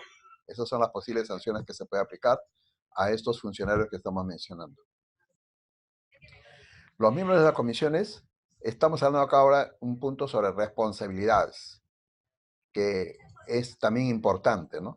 Los miembros de las comisiones son responsables en forma individual por los actos que vulneren la ley practicados en el ejercicio de su función. O sea, en la comisión ustedes saben que son 3 miembros. Puede haber responsabilidades de manera individual, como también puede haber responsabilidades corporativas, en cuyo caso las responsabilidades son solidarias, ¿ya? Pero individualmente podría haber, pero dice también, asimismo son solidariamente responsables por los acuerdos adoptados, salvo que emiten expresamente su voto singular o en discordia. O sea, de los 3 miembros se puede acordar una sanción por mayoría. La mayoría de 3 son 2. Entonces el tercero, que no esté de acuerdo con lo que opinó la mayoría, hará pues su voto singular o de discordia, pero tiene que expresar las razones y los motivos por qué piensa de manera diferente de sus dos compañeros. Este informe singular o de discordia dice será debidamente fundamentado, debiendo constar en el acta correspondiente, y son responsables de asumir las competencias propias de los miembros de la comisión en forma irrenunciable. O sea, es importante este aspecto de la responsabilidad, porque cuando se emiten resoluciones de sanción, suponiendo que se pueda concluir en una destitución, y luego como la persona que es sancionado no está de acuerdo, va a apelar y la apelación va a ir al Tribunal de Servicio Civil. Y el Tribunal de Servicio Civil va a evaluar todo el desarrollo del proceso y puede concluir en que no se ha cumplido con el debido proceso, no se ha cumplido con tipificar debidamente la falta o la infracción. Entonces, ellos pueden decir que este proceso es nulo de pleno derecho. Entonces, lo van a devolver. Inclusive en el informe que emita Sermir puede decir que se determine la responsabilidad contra los miembros de la comisión para que deslinden las razones por qué han concluido en una recomendación de sanción de destitución cuando de repente este caso ameritaba solamente a un cese temporal de algunos meses. Entonces, hay que tener mucho cuidado. Por eso es que cuando se desarrolla el proceso disciplinario propiamente dicho, utilicen el artículo 78 del reglamento de la ley de reforma para que determinen plenamente la gravedad de la falta que corresponde aplicar y no se excedan. Hay que evitar el exceso. Hay casos en los cuales de repente hay cuestiones de interés personal, pero esos problemas de intereses personales o de conflictos que puedan haber entre los miembros de la comisión con el procesado, pues tienen que quedar de lado y tienen que actuar expresamente conforme está señalado en las normas. Incluso también cuando se va a investigar una denuncia, se tiene que investigar la denuncia en relación a la denuncia específicamente que está planteada, pero no, si ustedes conocen algunos antecedentes de la persona por otras razones o por otros motivos que no están señalados en la denuncia, tampoco no se pueden pronunciar por lo que ha ocurrido antes, salvo que se trate de tipificar o de verificar la reincidencia.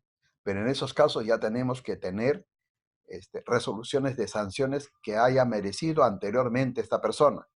Eso sí le va a servir de antecedente para poder usted ver o calificar la reincidencia, si es que ya es reincidente o no es reincidente, pero no por supuestos, no por algo que no tiene solución o no ha tenido conclusión, no ha terminado o finalizado con acto resolutivo de sanción, sino que serían solamente por supuestos o por dichos de tercera persona. Eso no deben considerarlo, porque eso es lo que puede acarrear responsabilidad como miembro de la Comisión de Procesos Disciplinarios. Eso hay que tener mucho cuidado. Bien, eso es en síntesis un poco la exposición, referido básicamente a los casos de directivos, que era el interés, pero he tratado de hacer un deslinde con relación a los que son comisiones permanentes. Entonces ahora hacemos un pequeño receso para que ustedes puedan formular sus preguntas que crean necesarios para poder absolvérselas. En la medida de lo posible haremos las que podamos hacerlos en el momento que tenemos, el tiempo que tenemos para esta videoconferencia. Las que no podamos hacer, las que no podemos resolver ahora, las haremos en su momento y las mandemos a sus correos de cada uno de ustedes. Muchas gracias por la exposición. Esperamos entonces sus preguntas y la encuesta de satisfacción para que a través de la encuesta de satisfacción se envíe las respuestas a cada uno de ustedes. El que no hace la encuesta, pues obviamente no va a recibir las respuestas ni el video de esta exposición.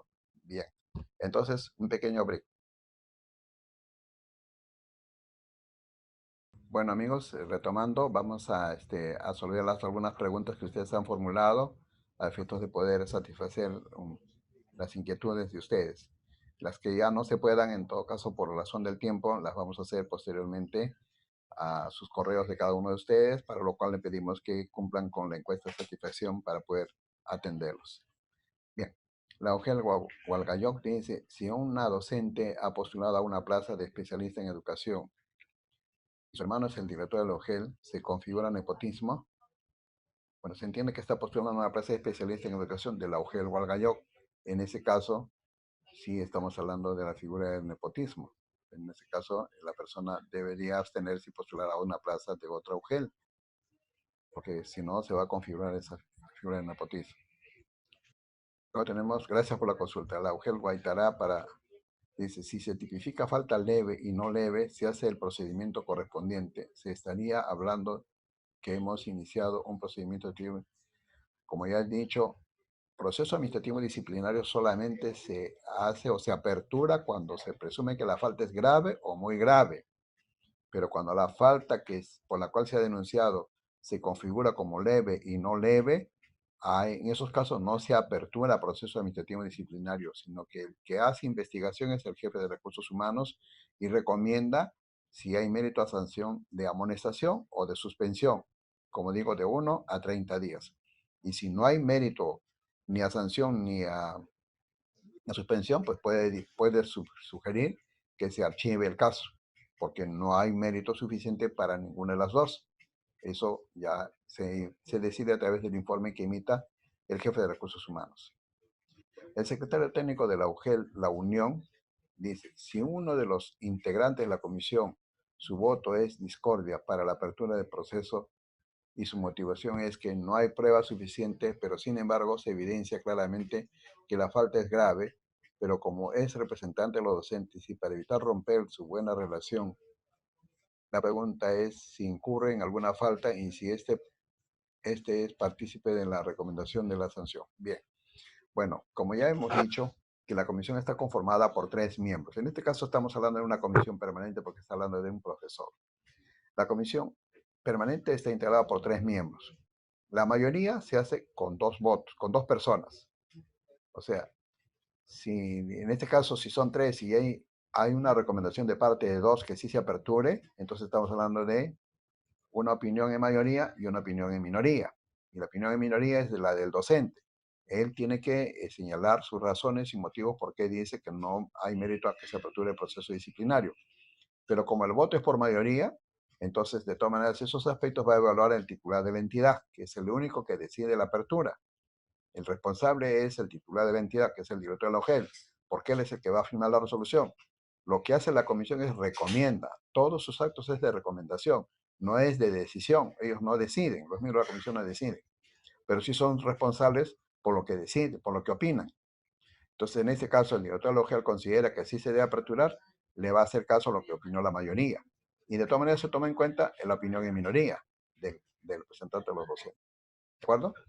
Bien, entonces, gracias por la consulta de la UGEL La Unión. Luego tenemos la UGEL Tacna. Las faltas leves y no leves, ¿dónde se encuentran tipificadas? Si bien es cierto que el artículo 46 y 47 de la ley menciona faltas leves y no leves, no las desarrolla ni las tipifica. Perfecto, muy bien. La pregunta está bien, pero ya les he mencionado y le vuelvo a reiterar. Las faltas en el artículo 47, 46, las leves, y 47, las no leves. Entonces, pero como yo digo, la tipificación para decir que es por ejemplo, una suspensión de 1 a 30 días. Reitero una vez más, utilicen el artículo 78 del reglamento de la ley de reforma magisterial y de acuerdo a los criterios que se señalan en ese artículo, usted va a graduar la sanción. Usted como miembro de la comisión. Por supuesto que eso tiene que ser en acuerdo entre los 3. Entonces, entre los 3 van a decir, ¿cuál es el mínimo? 1 día. ¿Cuál es el máximo? 30 días.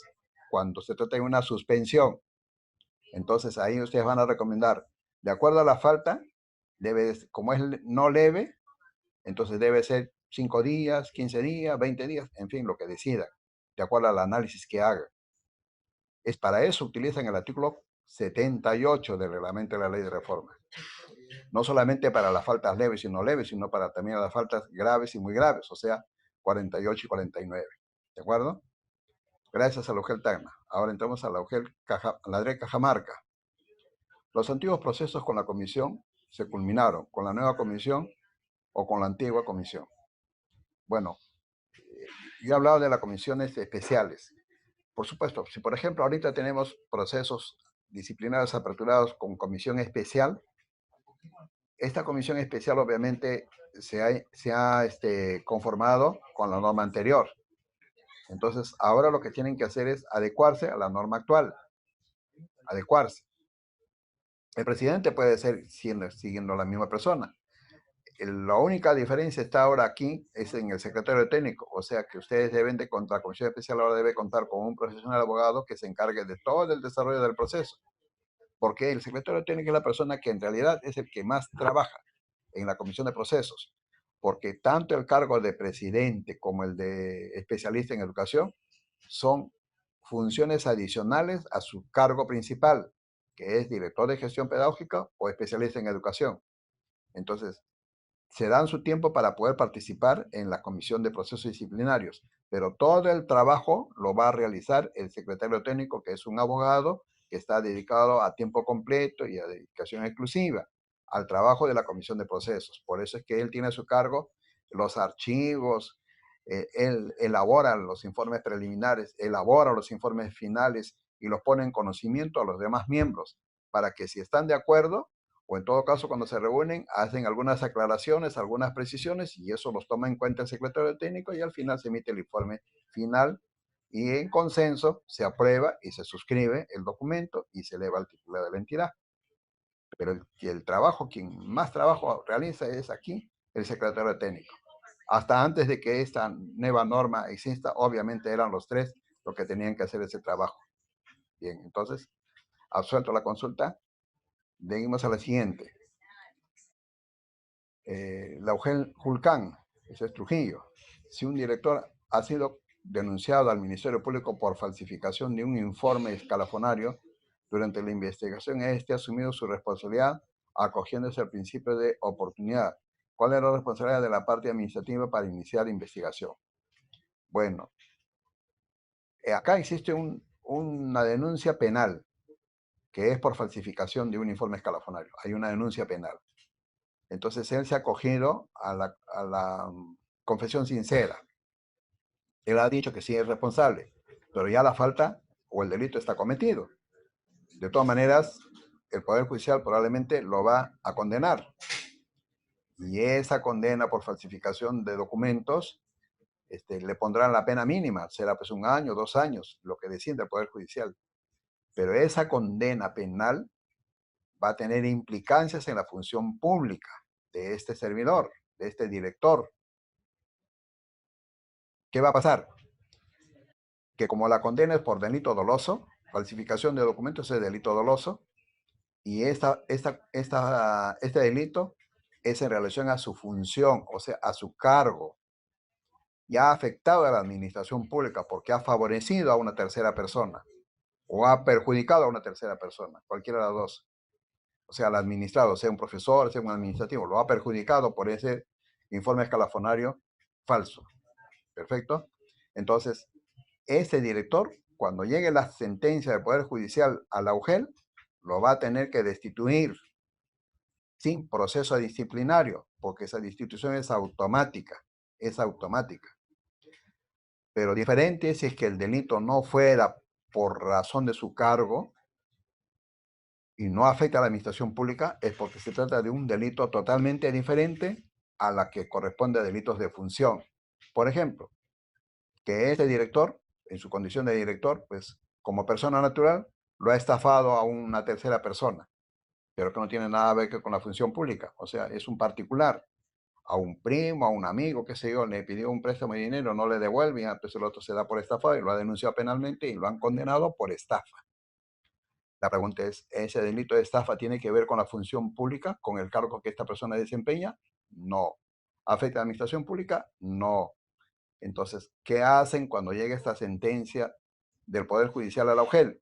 La Comisión de Procesos Disciplinarios evalúa el contenido de esta sentencia. ¿Por qué? Y va a ver si se le debe cesar o se le debe destituir. Eso lo va a ver la comisión. Pero yo la pregunta es, ¿pero por qué? Si es un delito totalmente ajeno. Es que lo que cometió afuera, ese delito de estafa, lo puede hacer también en la administración pública. O sea, lo que has hecho allá, lo puedes hacer también acá. Por esa razón es que la comisión evalúa si ese comportamiento, o sea, el contenido de la sentencia, va a evaluar los pormenores, va a estudiarlo y va a darse cuenta a ver si eso también en algún momento dado podría afectar a la función pública. porque uno va a ver que lo que hizo afuera también lo puede ver, lo puede hacer acá dentro de la institución pública. De acuerdo a eso va a decidir si lo cesan temporalmente o lo destituyen. Eso es potestad. Eso dice la ley de reforma magisterial. Entonces, en función a ello, y no solamente lo dice la ley de reforma, ya lo venía diciendo la ley del profesorado, o sea, de años atrás viene eso, no es que sea una cosa novedosa lo que se está haciendo, ¿de acuerdo? Bien, amigos, entonces, la última, tenemos lo que el padre Abad. El miembro suplente del secretario técnico de la comisión es necesario que sea un abogado, puede integrar el jefe de asesoría jurídica como bien. El miembro suplente, bueno, la norma no habla de miembro suplente del secretario técnico, ¿no? Es una sola persona. Si el secretario técnico como abogado renuncia, por ejemplo, suponiendo que quiera renunciar y ya no quiere seguir trabajando, aprendió lo suficiente y ahora se va a otro sitio con todos los conocimientos aprendidos. Pero bueno, eso es su libertad, su derecho. Pero en este caso no es que tengamos un suplente, sino que tenemos que volver a contratar los servicios de un abogado para que haga las veces de secretario técnico. Pero no es que el jefe de asesoría jurídica sea el que reemplace o haga las veces de suplente, porque el asesor jurídico tiene su función y no se debe mezclar. El asesor jurídico en un momento dado puede ser parte dentro del proceso, en unos recursos de apelación, pero claro, en recursos de apelación en estos casos no procede porque todo se va al Tribunal de Servicio Civil. Pero no, el asesor jurídico no puede ser miembro de la Comisión de Proceso Disciplinario, ni actuar como secretario técnico. ¿De acuerdo? Bien, gracias por la consulta. Creo que ahí terminamos. Bien, entonces ustedes pueden seguir haciendo sus consultas respecto al tema que hemos desarrollado y gustosamente les vamos a atender, les vamos a contestar, pero cumplan con desarrollar la encuesta de satisfacción para que puedan tener a vuelta de correo, como se dice, las respuestas que correspondan en cada uno de sus casos. Muchas gracias por la atención y nos estaremos viendo en otra oportunidad. Buenas tardes. Ministerio de Educación. Gobierno del Perú. El Perú primero.